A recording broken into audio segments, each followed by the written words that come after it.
ये कहानी सेवड़ गांव की है, जहां एक छोटे से घर में शीतल नाम की एक गरीब महिला अपने पति महेश के साथ अपना जीवन गुजार रही थी।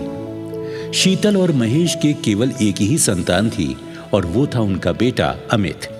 अमित गांव के एक कारखाने में छोटी सी नौकरी करता था। जो पैसे मिलते उसी से अपना गुजर बसर करता। अमित की उम्र शादी के लायक हो गई थी। एक दिन की बात है, शीतल के घर उसकी पड़ोस वाली मोनाली आई। अरे शीतल बहन, क्या हुआ? बड़ी उदास लग रही हो। क्या बताऊं मोनाली बहन, बेटा अब बड़ा हो गया है। अब उसकी शादी ब्याह के बारे में सोचना है। पता नहीं हम जैसे गरीब घर के लोग कौन अपनी बिटिया देगा हमें। मेरे बेटे अमित के भाग्य में जाने क्या लिखा है। अरे आप ऐसा क्यों सोचती हो शीतल बहन? अमित बेटा तो बड़ा ही आज्ञाकारी और संस्कारी बेटा है। वो तो बड़ा ही मेहनती बच्चा है। अपने माता पिता की इतनी सेवा करता है। उसके लिए तो इस संसार की सबसे सुशील लड़की मिलेगी। हाँ, देख लेना। मैं तो हमेशा यही प्रार्थना करती हूँ बहन कि अमित बेटे का ब्याह जल्द से जल्द हो जाए और वो अपने जीवन में सुख प्राप्त कर पाए।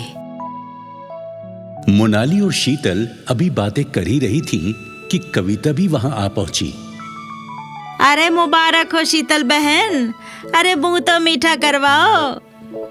अरे क्या खुशखबरी है भाई, हमें भी तो बताओ। अरे शीतल बहन, आपने मुझे अपने बेटे अमित के लिए लड़की देखने को कहा था ना। अरे शहर में रहने वाले एक बेहद धनी परिवार वालों को आपका पुत्र अमित बहुत ही पसंद आ गया।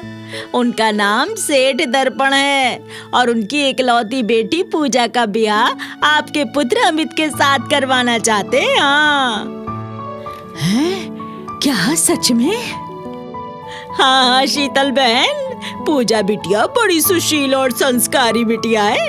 अरे लाखों करोड़ों के मालिक हैं उसके पिता शहर में।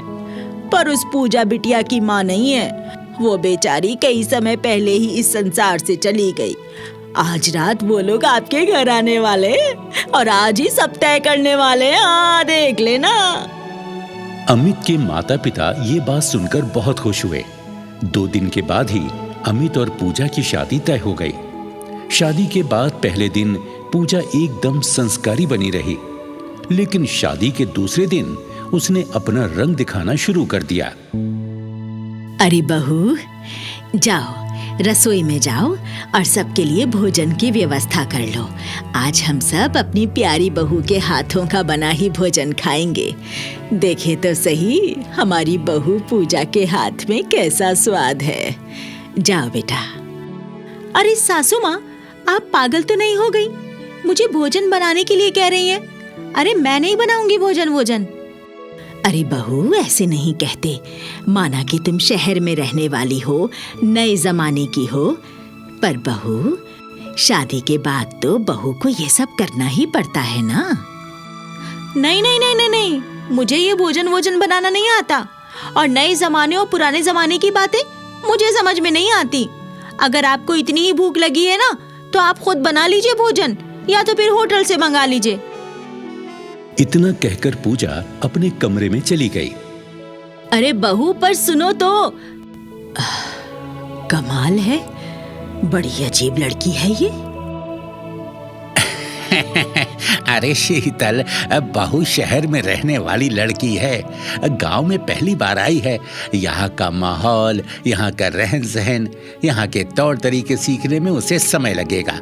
जाओ, तुम ही रसोई में खाने की व्यवस्था करो। जाओ।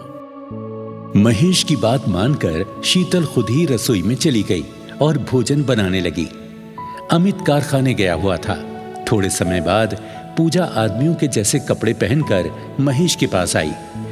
महेश ने पूजा को ऐसे कपड़ों में देखा तो उसके होश उड़ गए। हैं? अरे बहू, ये बेटा तुमने अमित के कपड़े क्यों पहन लिए? जाओ, जाकर फौरन बदल लो। अगर किसी गांव वाले ने देख लिया ना तो हमारा बहुत अपमान होगा। अरे ससुर जी, ये अमित के कपड़े नहीं है, मेरे हैं। और मैं तो हमेशा ऐसे ही कपड़े पहनती हूँ। अरे बहू, शादी के बाद ऐसे कपड़े नहीं पहना करती लड़कियां। इस गांव में ऐसा नहीं चलता।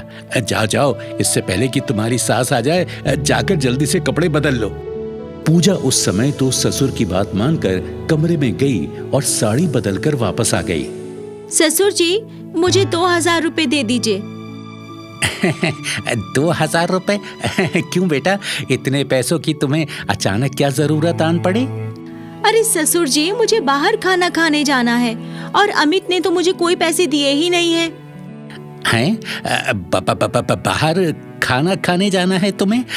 बेटा, घर में खाना बन रहा है, तुम्हें बाहर जाकर खाने की क्या जरूरत? ओहो, अरे ससुर जी, आप पैसे दे रहे हैं या नहीं? नहीं बहू, मेरे पास इतने पैसे नहीं है।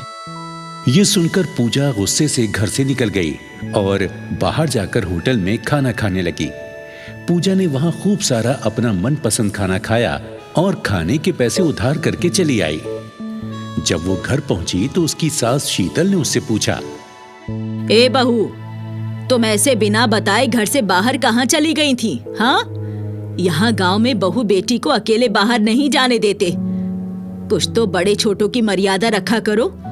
ये तुम्हारा शहर नहीं है, गांव है गांव। सासू माँ, मुझे भूख लगी थी, इसीलिए मैं होटल चली गई थी। अरे बहू, जब तुम्हें भूख लगी थी तो मुझसे कह देना था ना। मैं तो भोजन बना ही रही थी, मैं दे देती तुम्हें खाना। हाँ, सासू माँ, मुझे ऐसे घर के खाने की आदत नहीं है। जब तक मैं होटल का खाना नहीं खा लेती तब तक मेरा पेट नहीं भरता। ओहो, क्या मुसीबत है ये बहू तो पूरे गांव में हमारी नाक कटवा कर रहेगी। ओहो शीतल, रहने भी दे। बहू को इस बारे में कुछ पता नहीं है। गांव के क्या संस्कार होते हैं उसे क्या मालूम। तू बहू जा, आगे से कभी तुझे होटल के खाने का मन करे ना तो मुझे कह देना, मैं घर पे ही तुम्हारे लिए भोजन मंगवा लूंगा।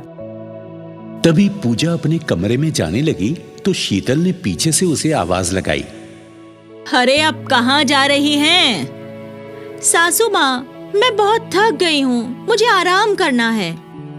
आराम करना है? देख बहू, मेरे सब्र का इम्तिहान ना ले तू। अब चुपचाप रसोई में जा और सारे गंदे बर्तन धो। क्या बर्तन? और मैं? हाँ, अरे किसी होटल की नौकर समझ रखा है मुझे जो मैं ये सब काम करूंगी? ये सब क्या है जी? ये बहू इस घर में बहू बनकर आई है या सास बनकर? अब मैं क्या कहूँ, मेरी भी कुछ समझ में आ नहीं रहा है। रात को जब अमित आएगा ना तब उसी से सारी बात कह देना। महेश और शीतल पूजा को लेकर बहुत परेशान हो गए। उनका ये एक दिन 1 साल के बराबर गुजरा था। देखते ही देखते रात हो गई। अमित अपने कारखाने से लौट कर आया। तभी शीतल और महेश ने बहू की सारी करतूतें अमित को बताईं। बेटा अमित, हमें तो लगा था कि तुम्हारी शादी के बाद हमें अपने जीवन में आराम और सुकून मिल जाएगा, पर इस बहू के आने से तो हमारे जीवन से सुकून और आराम दोनों ही चले गए। माँ, आप चिंता न करें, मैं पूजा से बात करता हूँ। पूजा, तुम ऐसे क्यों कर रही हो? माना कि तुम शहर में पली बड़ी हो, वहां के माहौल में ढली हो, लेकिन ये शहर नहीं है पूजा, ये गांव है गांव। यहाँ ये सब नहीं चलता। देखो अमित, मुझे ऐसे ही जीना पसंद है। तो तुम जियो ना ऐसे ही, कौन तुम्हें मना कर रहा है? लेकिन तुम अपनी जिम्मेदारी को भी तो समझो। अरे अब तुम इस घर की बहू हो। तुम्हें पता है, जब मैं घर आ रहा था तो रास्ते में मुझे वो होटल वाला मिला। उसने मुझसे कहा कि तुम्हारी पत्नी ने 2000 रुपए का खाना खाया है। जानती हो, उन 2000 रुपए में हम सब पूरे महीने खाना खा सकते हैं। देखो पूजा, मैं जिस कारखाने में सुबह से शाम तक दिन रात मेहनत करता हूँ ना, वहाँ मुझे केवल 200 रुपए रोज के मिलते हैं। इतनी मेहनत करने के बाद मैं केवल 200 रुपए कमाता हूँ। ये बात कहते कहते अमित की आंखों में आंसू आ गए और पूजा भी ये बात सुनकर रुआंसा हो गई। पूजा को अब अपनी गलती का एहसास हो चुका था। पूजा अमित के गले से लिपट कर रोने लगी। अमित और पूजा दोनों शीतल और महेश के पास गए। पूजा ने शीतल और महेश से माफी मांगी, जिसके बाद शीतल और महेश ने पूजा को माफ कर दिया और उसके बाद सब लोग खुशी खुशी अपना जीवन बिताने लगे।